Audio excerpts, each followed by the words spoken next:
Hey, everybody, welcome back to the show. As always, it's your host, Stuart Cranes. This is another episode of Your Inside Track to Success. I have another great guest, as always, for you this week. But before I introduce him, please go ahead, hit like, hit subscribe, leave a review, particularly if this is on Spotify where you're catching this. It just helps these conversations become more relevant in the search. And also, y'all, the cost of admission is absolutely free. So please just share this out with somebody so that you are doing your part to get these types of messages, these ideas out into the world so that your friends, your colleagues, your family members can also level up their lives, create the lives of their dreams as well. So today's guest, y'all, is somebody that I actually feel like I would have trouble putting a label on in terms of describing what he does in the world, but he is somebody who, at the bare minimum, has a smile that lights up the room, but his energy fills the space. Like you always know where he is when you're in his presence, just because of who he be and how he shows up in the world. And, if I did have to hazard a guess on how to describe what he does, he is an entrepreneur, he's a coach, he's an energy worker. He'll obviously do much better justice in describing what he does for you all, but somebody that I look up to, so I wanted to have him on the show. I wanted to welcome Fidel Forde on the show today. Welcome, brother. Welcome. Thanks, Stuart. Thanks for having me here today. So excited for this conversation, for what wants to come through as we just dive in here today and talk about the relevance and what's happening in life. Yeah, man. And again, thank you for taking the time. I know you're a busy guy. We met once upon a time in a coaching training, becoming better coaches ourselves, learning more effective ways to communicate with people, honing our skills a bit. I would love to just have you start off and describe for folks, how you impact people in your everyday life, what you're up to, so to speak. Yeah, absolutely. And let me just jump on and say, yeah, hey, everybody. So glad you're here and you're listening. I am Fidel Forde. And, I can't just be on here and not say that I'm a proud military spouse. I'm a father of 4 kids. I'm a multi-passionate entrepreneur.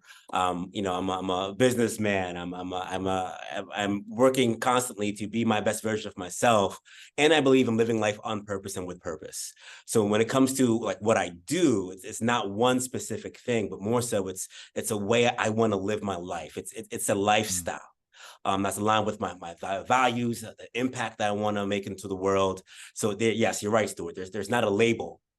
There's just a way of being and a way I want to live, and working to figure out what does that look like to integrate that across the board into the things that I do.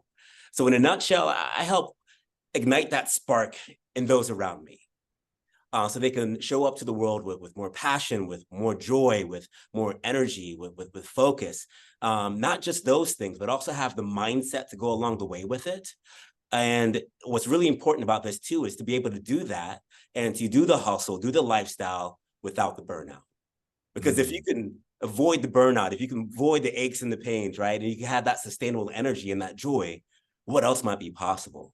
And so I do that through speaking, through writing as an author. I'm also a life empowerment coach and massage therapist, yoga teacher. And so over this last really decade plus years of my life, as I've picked up some tools along the way and figured out there's a sweet spot between the mindset, between the body, the work that we do. And so how's that for in a nutshell? Yeah. What I do, Yeah. right? And so it's always evolving and forming and getting more clear along the way. Yeah, and you are very clearly a lightning rod you are a conduit of energy. I have more energy just in the last 30 seconds than I did starting this interview because I'm talking to you. Um, and you hit on some very valuable things, and I want to try to get to all of them in the course of this conversation. Yeah. The folks who listen to this show are people with dreams, are people with goals. Maybe they don't know what their goals are, but they just know that they have a higher calling than what they're currently up to and are trying to figure out how to get there. And in your experience of coaching other people, working with them through all your different modalities, where do folks in that position start when they know there's that higher calling, but don't quite know how to get there or even just discover what it is? So good. So good. What I would say is that clarity comes through action. Mm, It comes through action. And part of the journey is learning what you don't want to do. And starting there is enough. It's okay not to know. But as you start on the journey, you take some form of action, and making a decision to start is really where you start.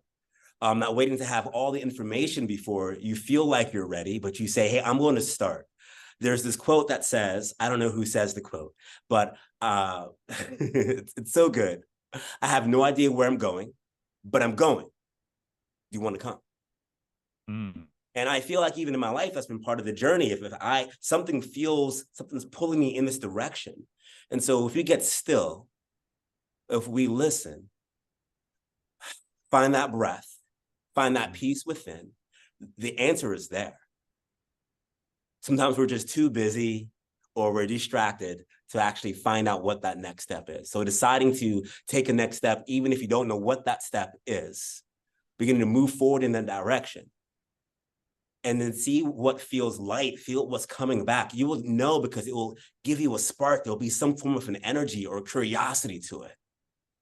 And it might feel a little bit scary, but if something that's pulling you, you just got to lean into it and saying, okay, I'm here.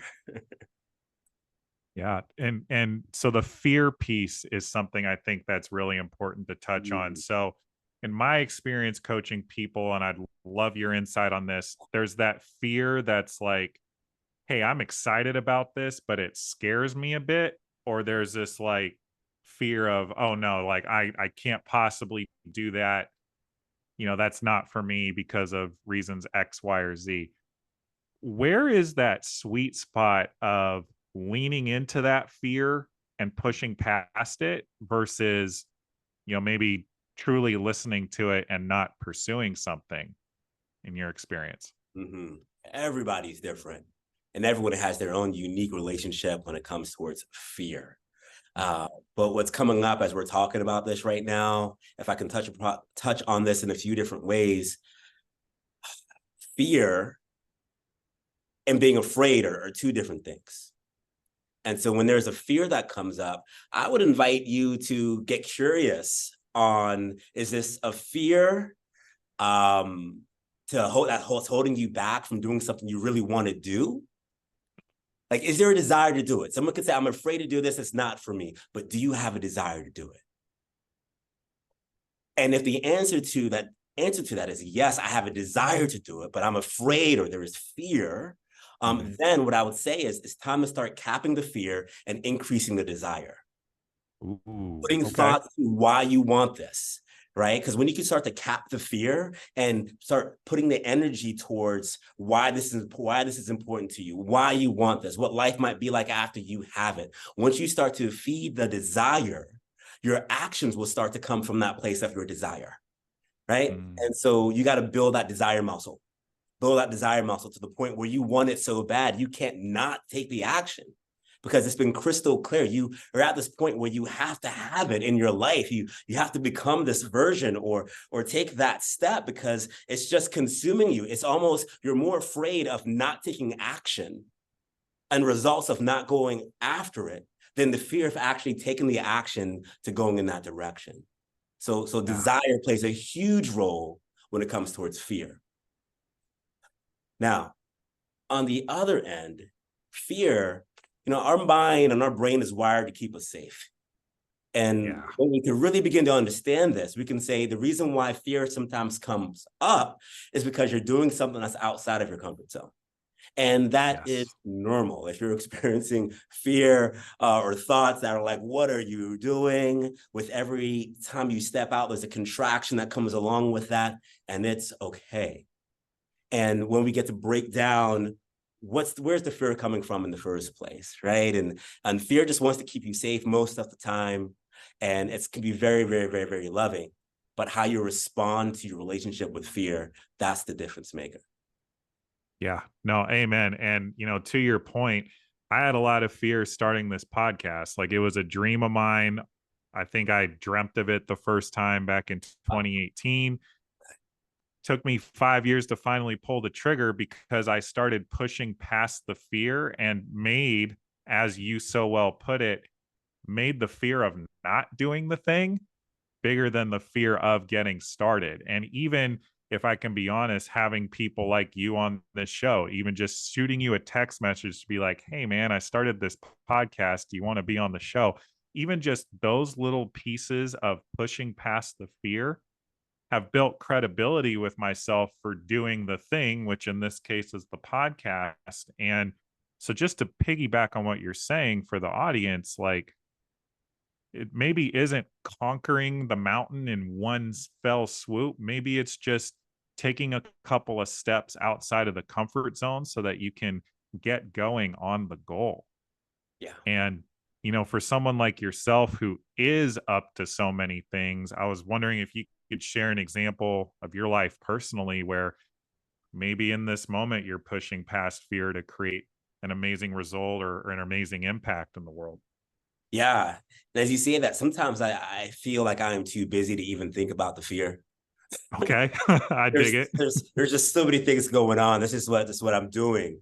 And it comes in different ways. But if I'm giving you a real life example right now. So on Friday, I was a keynote speaker for an event. And so the Campus June Leadership Seminar, it's on base, so which was really neat. It's my second opportunity to be able to go on base, serve the military and speak in this leadership format. But I don't know the last time I felt so nervous sitting Mm, there as they're getting ready to call my name up. And I'm like, whoa, okay, I am feeling this. And I know that nervousness, some may say that might be fear. I like to reframe, maybe it's the fear and the nervousness as excitement and be able to channel that and say, that's because this really matters. And I get to reinforce, I was born for this moment, and I'm here. And trust that when I get up in the front of the room, it's going to be okay. And check this out. I brought my roller skates. So I put my roller skates on. So I roller skated to the front of the room, got out of my head and into my body a little bit. And it was amazing. It was awesome. Now, at the same time, my wife is gone for 3 weeks. She's active duty military. She's gone for training. Got 4 mhm. kids at home. Okay. I'm preparing to lead a 2-day corporate work retreat tomorrow. Wow. So that's happening. I've recently opened up a wellness and yoga studio. So we're not even a month open. And so planning and coordinating and getting that going on, finding subs and what's happening this week.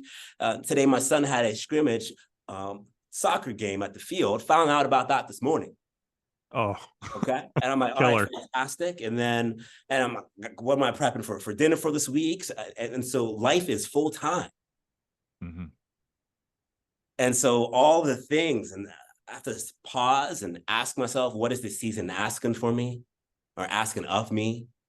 I have to slow down a little bit to reflect on what's really important, what's going to be the difference maker, how do I want to show up, what really matters. And sometimes the more things that are on the plate, the more things that you have going on, it really teaches you or invites you to know how to spend your time, because all these things matter. All these things matter. And everybody is different. And so knowing when you're at capacity, I mean, there's things right now that if I was doing all of these things, 6 months ago, 7 months ago, I may not have been at capacity for it. But Stuart, I'm at Mhm. capacity now. I can. And I know this is the season that I was born for, and I'm coming in and I'm not backing down. And so Yeah. it's showing up on purpose and with purpose, but also having that space where I know I'm being recharged as well. This is where how do you do this without the burnout? What does that look Yeah. like? And being able to structure and plan. It's never convenient, but it's always worth it when you can lead with that form of self-care where you have to be a little bit radical about it. Mhm. Sometimes for me, that might mean missing a game that I don't want to miss for one of my kids, Sure. because I know why I'm doing what I'm doing, but I'm going to be at the next one, right? So Sure. I kind of answering the question. That's what I'm up to right now. And finding the breath along the way, asking for support, being willing to pull back on a commitment, giving myself extra grace. The topic that I spoke on this past Friday was Leading with grace. Mm-hmm. And what does it look like to lead with grace? And we first have to lead ourselves with grace, giving grace to ourselves. And when we can give grace to ourselves, we can give grace and extend grace to other people. And what I broke down in that was broke down what grace kind of stood for in this season. At least for me, G is getting grounded. Gotta get grounded. Mm-hmm. Mm-hmm. And then the R was grounded, however you get grounded, right? The R was for remember. Got to remember the why. Remember who you are, and remember that you are capable. Remember, when I get in trouble, Stuart, is when I forget who I am, when I get so caught up in my head, when I've been going and going and going, and I end up somewhere in my life, and I'm like, how did I end up here? And I hit a wall, and I have to reset. But when I remember who I am, when I remember what I've been through, when I remember the things that I've overcome, I know that I was born for this moment, right? And you got C, you got to get connected. Get connected with yourself, get connected with other people, realize what do you need to connect to, who do you need to connect to so that you can be graceful, so that you can move forward. Then you've got the E, energy. Mm-hmm. Now you have the energy. Now you've been filling up, you've been making things a priority. And when you have the energy, look out. And sometimes that means connected with someone, right? And when you have that energy, it's really about giving from your overflow. And when you have the energy, you can go all day long. Yeah. Wow. Is there ever a time where you struggle with energy? Because I am, like I said earlier, more lit up now than I was when we logged on to start recording, and I just want to know, for somebody who's oozing energy, do you struggle with that? And if you do, how do you refill your cup or recharge, whatever verbiage you want to use?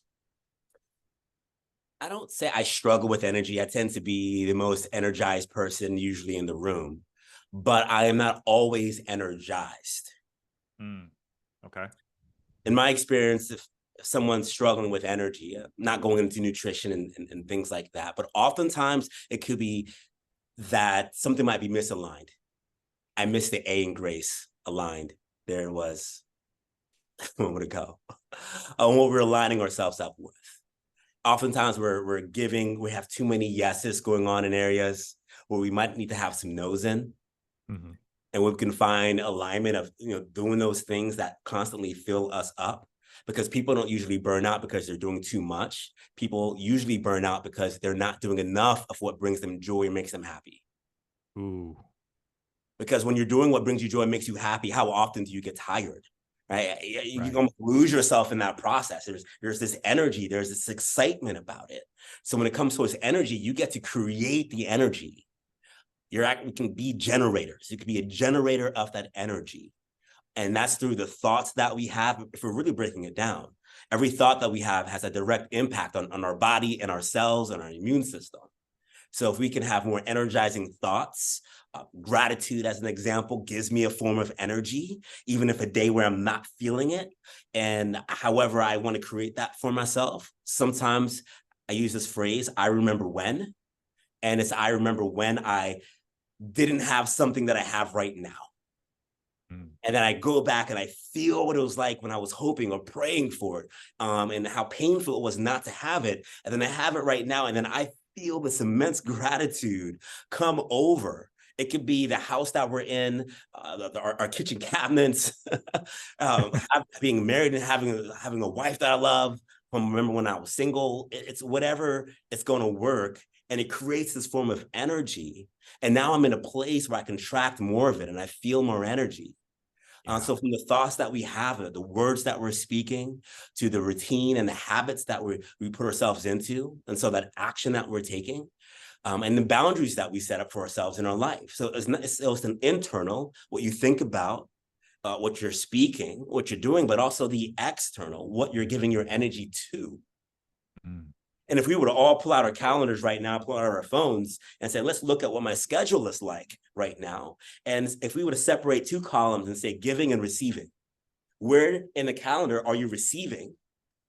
And where are you filling up? If we were to make a list of those things, I think it'd be really interesting to see how much we give and how much space we have to receive. And so Wow. when we talk about filling up our cup or filling up our joy, we're supposed to receive so much where we can give from our overflow. I mean, that's called abundance, right? I mean, that's the lifestyle that I want to live, is living in abundance. So how do we give from our overflow and not from our lack? So the more we receive, the more we can pour out from that. It's easier to show up. So receiving is important. And so are we living in accordance to our values? We have to first identify what our values are. And when I'm in alignment of my values, like I know community and connection are up there for me. Adventure, absolutely. Spontaneity, freedom, all these things, flexibility, it matters. And when I'm living in alignment with that, I'm not giving out as much. I'm not going against the grain. There's more of a flow that's happening.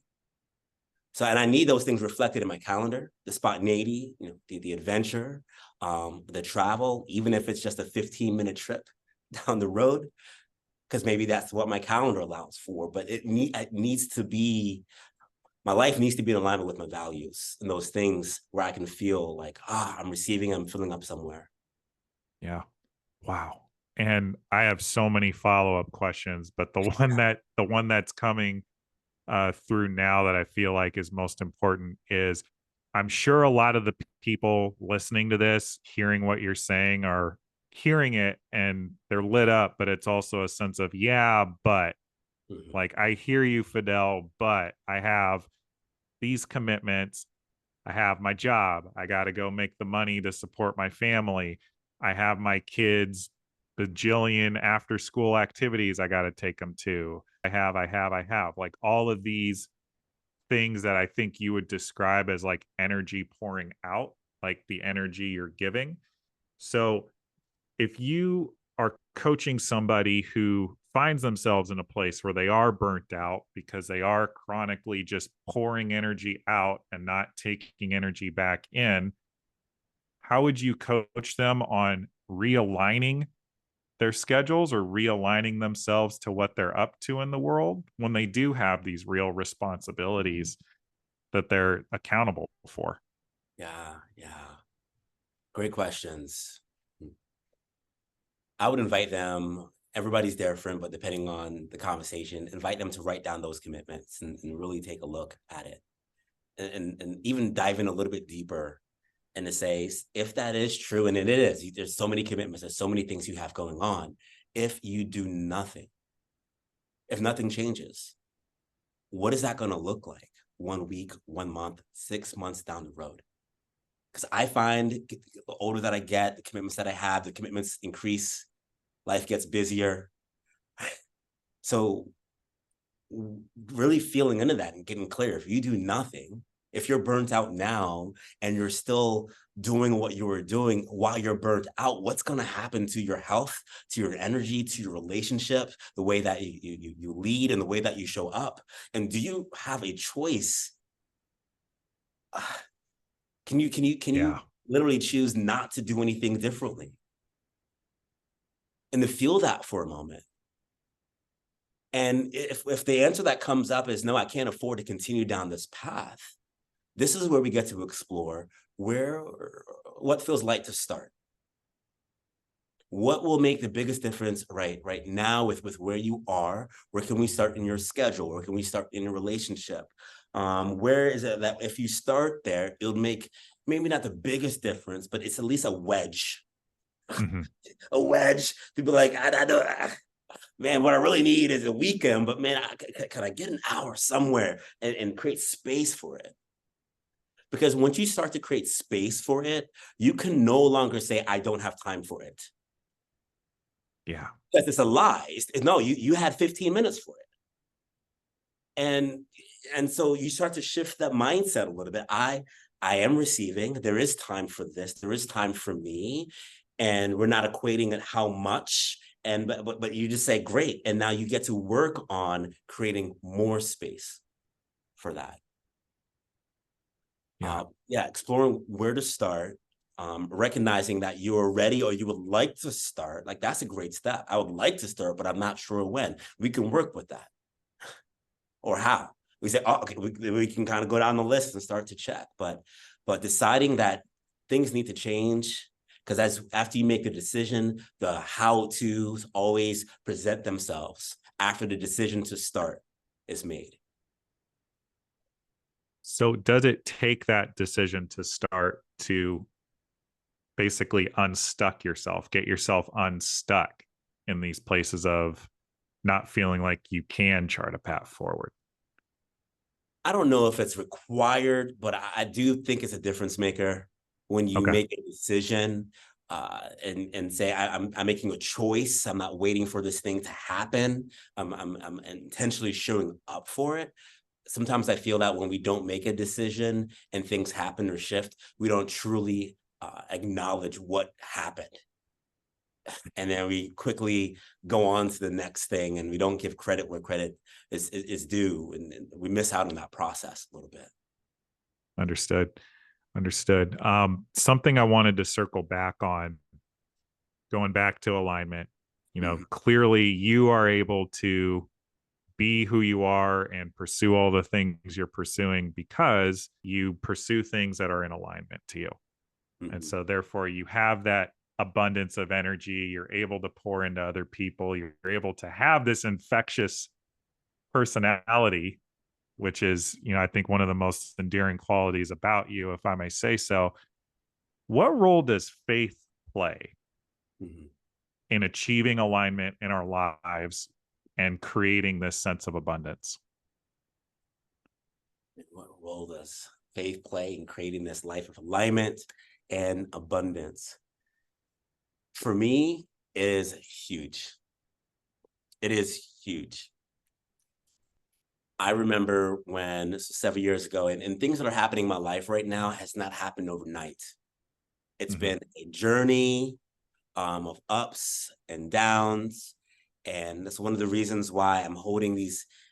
I'm really grateful for the opportunities and the things I'm showing up for, because I know the price that had to be paid just to get to this place. The fear had to overcome, like all the things that right here. And I don't want to miss any moment of it or take it for granted. But faith, believing in something that you have not quite seen with your eyes, but you know that it's there, has been a source of encouragement to me.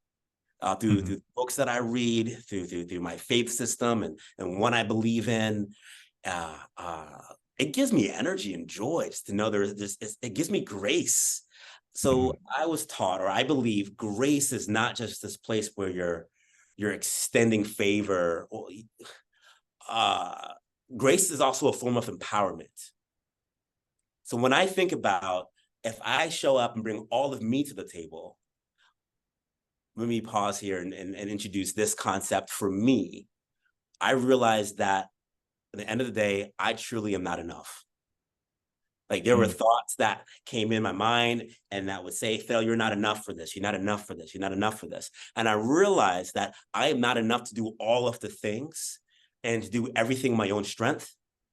Like I'm very limited in that particular way, especially when you look at the demands and commitments of my lifestyle and all the things that are going on. It's man, if I have to give all of me and do, I can't do it all.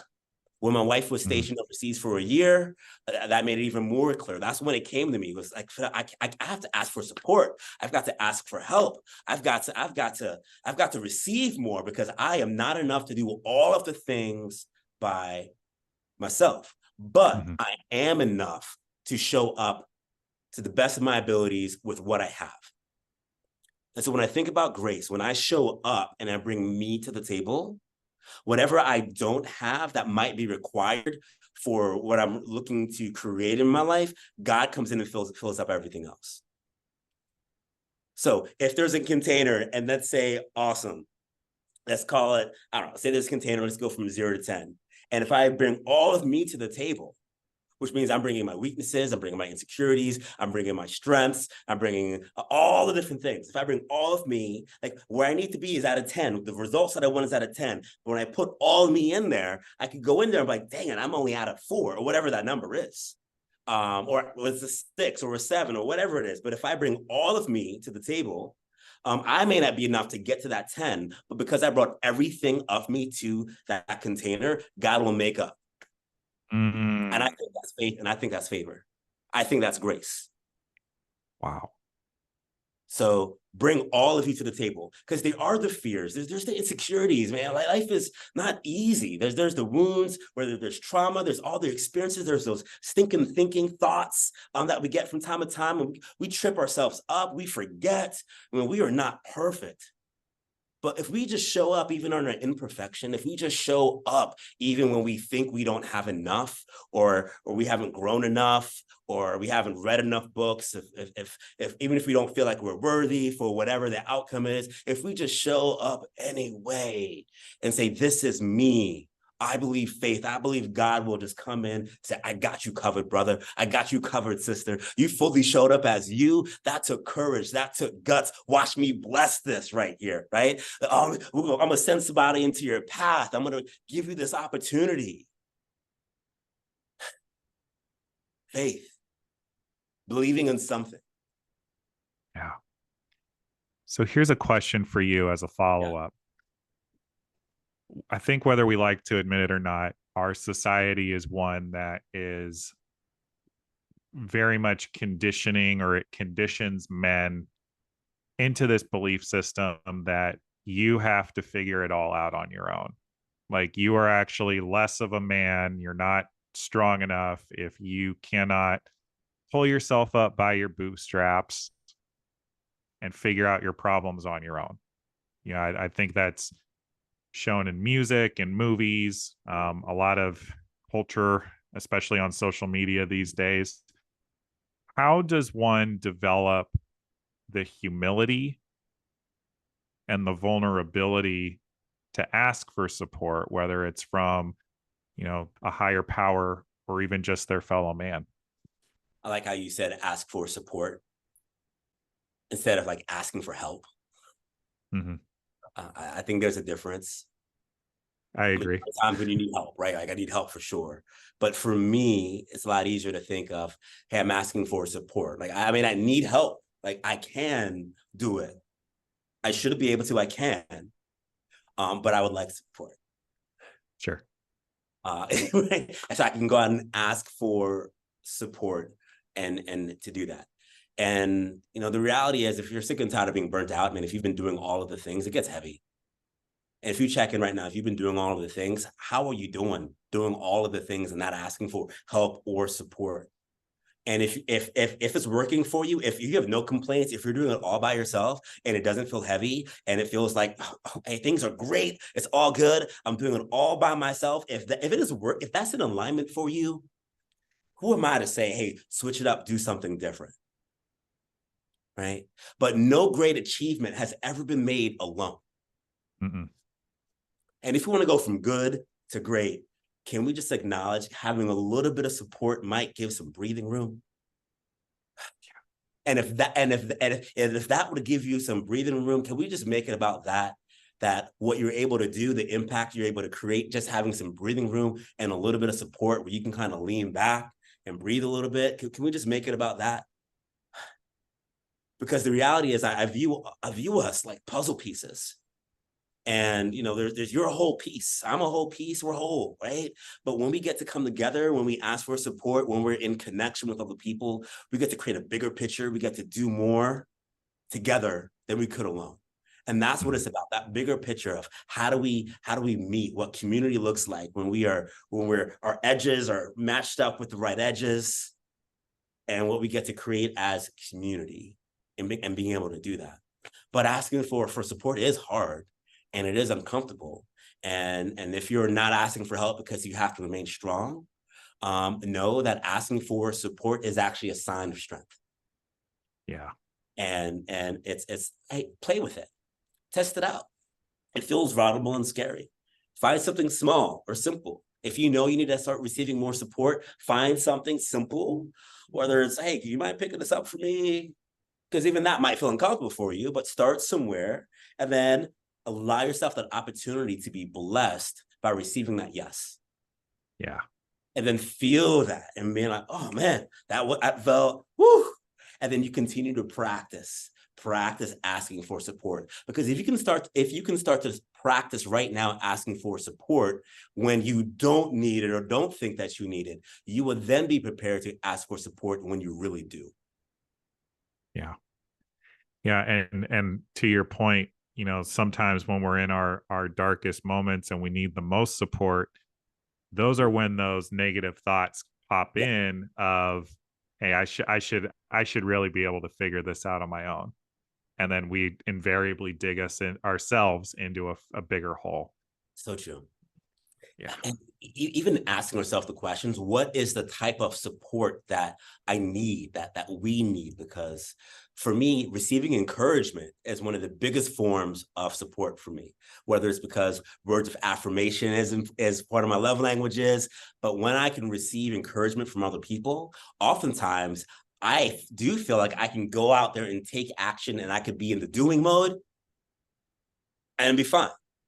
Mhm. Um, I don't oftentimes need help with support in the doing of things. But for me, it usually comes down towards, am I feeling encouraged? Yeah.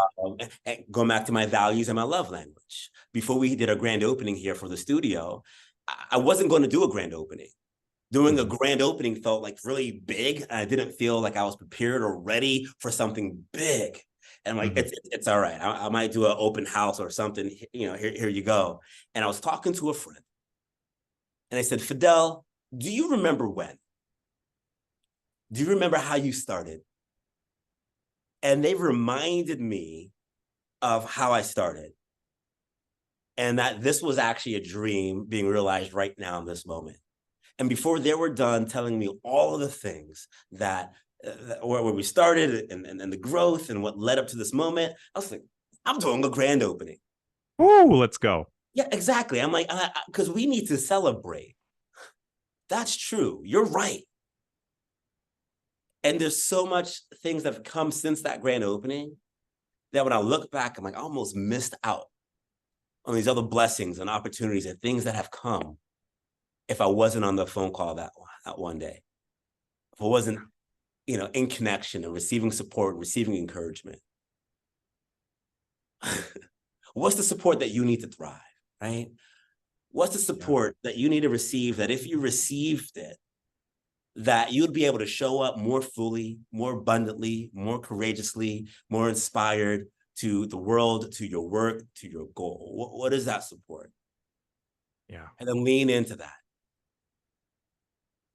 If I can interject, Fidel, just to be vulnerable with you and with the audience for a moment, for me, it's being reminded that I'm doing good in the world and that my time and my effort and my energy is mattering to somebody and that I'm not just spinning around on the hamster wheel, so to speak.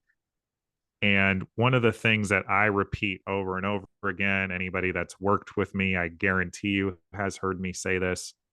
We build self confidence by keeping our promises to ourselves, but only if we acknowledge ourselves for what we're up to, because acknowledging ourselves allows us to really take a step back and look at how far we've come, especially when we are so deep in the weeds in what we're up to.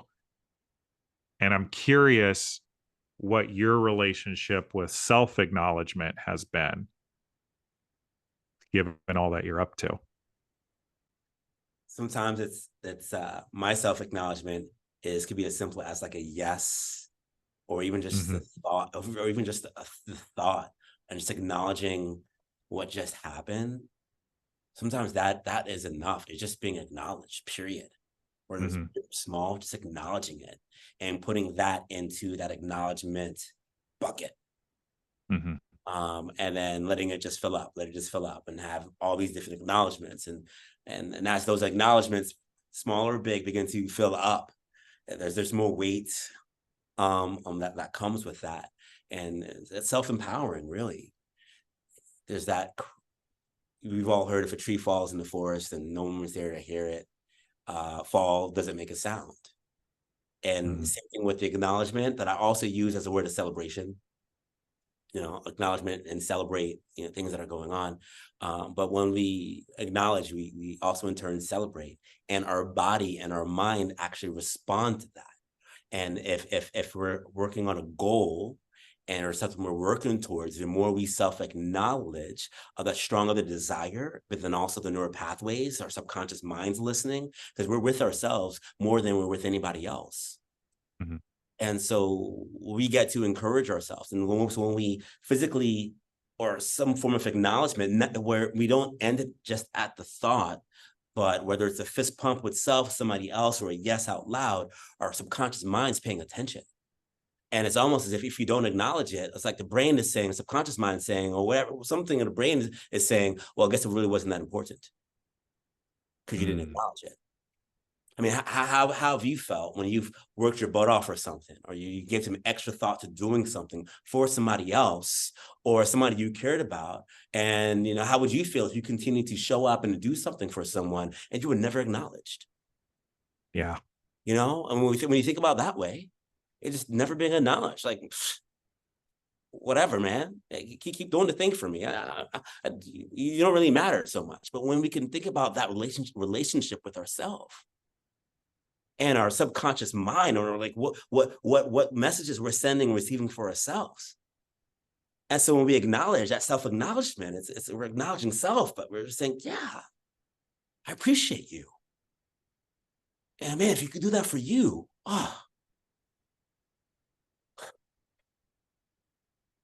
yeah. Yeah.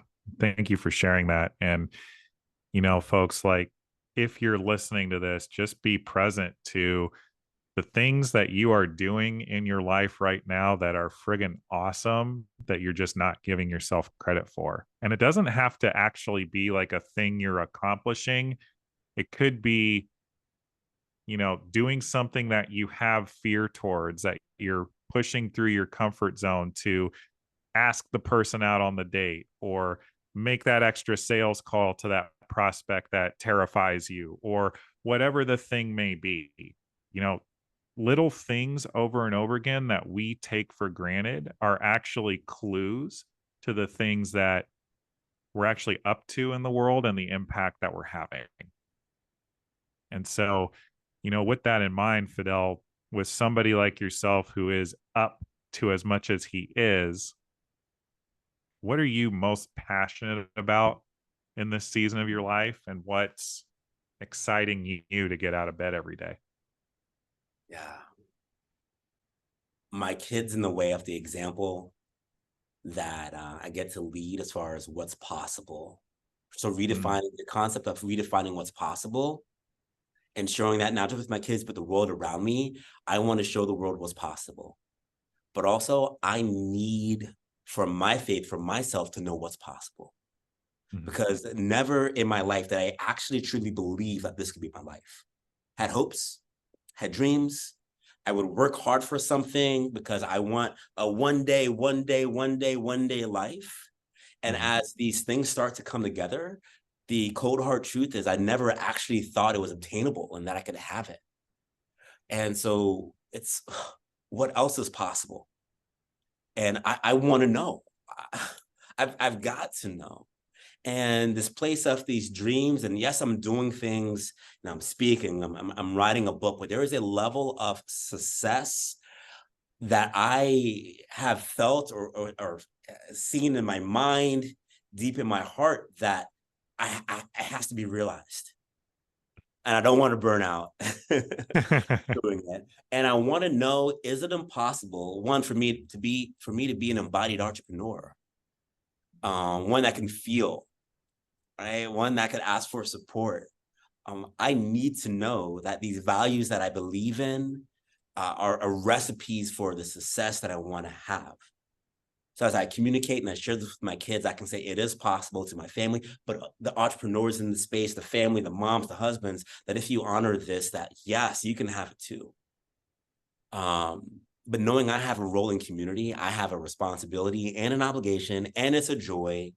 And it's for me, it's not just about the community, but showing up and making a difference here it inspires me to wake up and to move forward and to do all of that. And then the other thing I would add is really, really my faith. You know, when I remember who I am, sometimes I joke around and I say I'm the bringer of joy, right? You know, right? To remind myself that, man, when I smile, it makes a difference. You know, when I walk into the room, yes, it lights up the room because my energy matters. It makes a difference because I matter, because I didn't always think that I mattered. Right. And so taking the fears and the reasons why I can't do something and turn them into the reasons why I should. Yeah. So if not, then who? Yeah. If I can ask, how did you create that shift from not feeling like you mattered or not believing like you mattered Yeah. to where you are now? Good question. I think it slowly happened over time. You know that those scales, when where there's grains of sand or marbles or whatnot, Yeah. you know, and you know there's all a bunch of weight on one side, and so it's like one side's all the way up. What I believe happened is this: is that people along the way started to believe in me more than I believed in myself.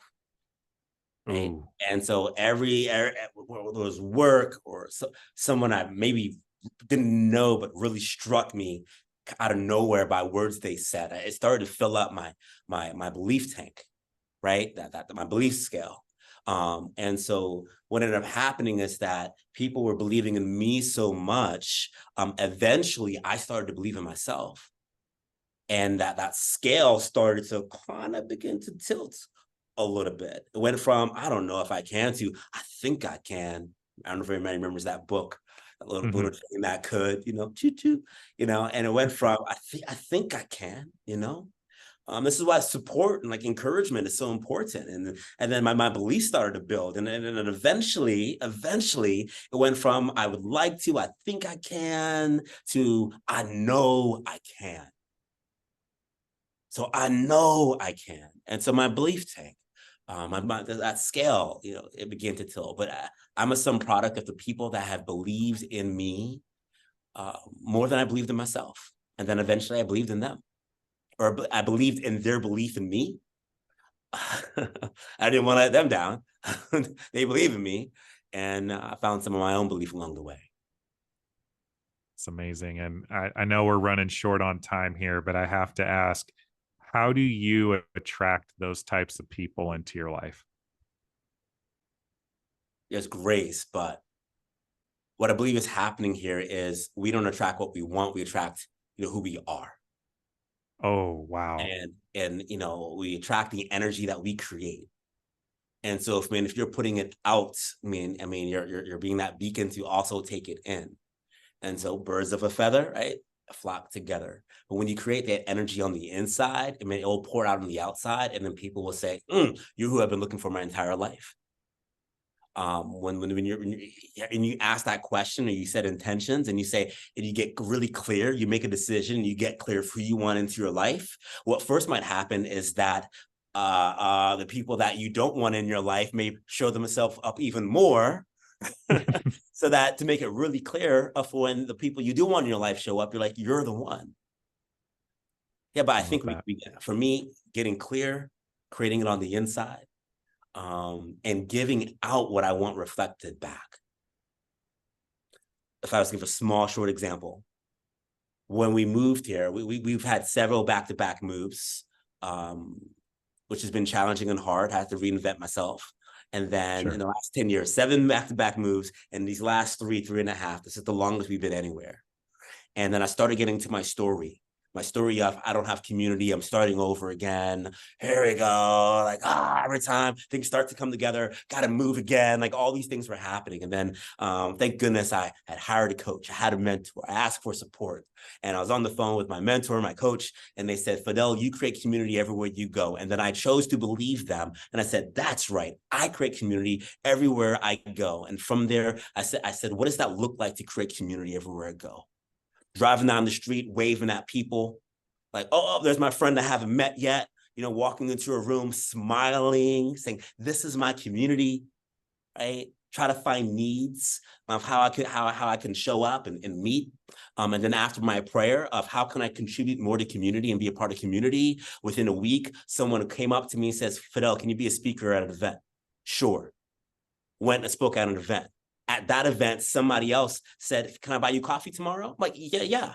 We have coffee the next morning. They brought a team of people. They offered me a director position to a local nonprofit charity here in the area. That one, I felt like I didn't have time to, but two, I knew if I said no, if I said yes, I'll be blessed by doing it. I said yes, and I was an acting director, even though I didn't have the time, already had different things going on, because I knew there was something there. And one thing led to one thing that led to one thing that led to one thing, because I made a decision and I said, all right, I'm showing up for community. What does this look like to do that? And now I have a space here in community. It's crazy. I'll walk into a place and people know me before I know them. All right. What brings me joy? I roller skate. I roller skate all around. I honored that for myself. And even through that, opportunities have come from me being in alignment with what brings me joy. Come on. I couldn't plan this out. Oh man. I wish we had another hour, but we Maybe we'll have a part two sometime. But so Fidel, I can't thank you again enough for being on the show today. And I know that folks are going to want to continue the conversation with you offline. Where can people get in contact with you? How can they find you so that they can learn more, maybe even work with you? Yeah, absolutely. I'm really easy to get in touch with. They can find me on any social media platform underneath Fidel Forde. That is Fidel Forde with an E. I'm pretty active on Instagram. And then the other way is I have a community number where people can actually text and be in touch and learn about mindset and the things that we're up to where we share this impact. That number is 910-460-3693. And if you just let me know where you heard this, that'd be awesome. And we can start a conversation from there. And we will be sure, ladies and gentlemen, to put that information in the description below in the show notes so that you can reach out to Fidel as well.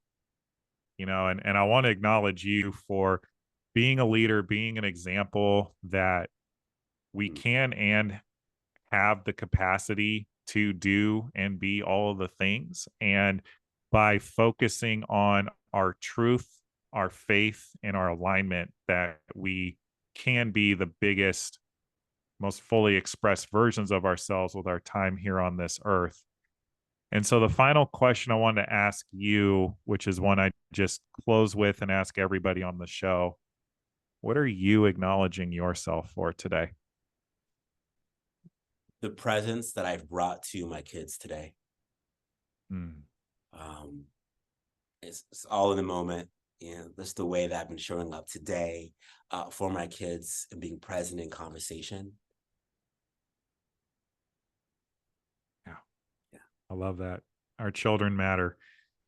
And folks, if you're listening to this and you got any value from today's conversation, which I would have a hard time believing you if you told me you didn't, please drop us a comment below so that we can continue the conversation. I'm sure Fidel's going to want to know what your biggest takeaways were, your aha moments.